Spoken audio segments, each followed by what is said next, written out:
ঘরবাড়ি থেকে মানুষ বন্যার কারণে যে ক্ষয়ক্ষতির শিকার হয়েছে, অনেকের লাইভলিহুড গিয়েছে। কেউ মাছের চাষ করতো পুকুরে, কেউ হাঁস মুরগি পালতো।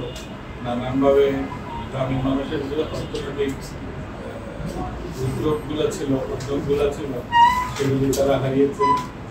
এই ক্ষেত্রে আর্থিক সহযোগিতা তাদের প্রয়োজন। কনসিডারেশন নিয়েছে এবং এই ব্যাপারে তারা আগ্রহ প্রকাশ করেছে।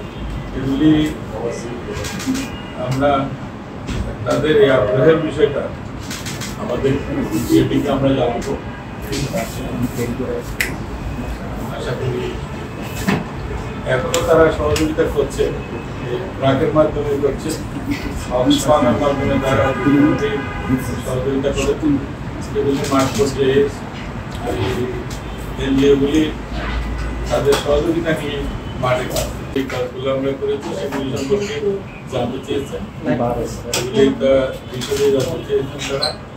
এরপরে জানতে চেয়েছেন যে আগামী যে পুনর্গঠন কর্মসূচিগুলো হবে সেগুলি কীভাবে সম্পূর্ণ ধরে আমরা কাজ করবো এই সমস্যা সম্পর্কে তারা জানতে চেয়েছেন এবং তারা সাহায্য সহযোগিতায়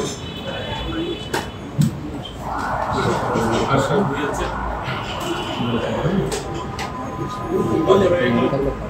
মেইনলি তাদের সাথে এই বিষয়ে আলাপ হয়েছে।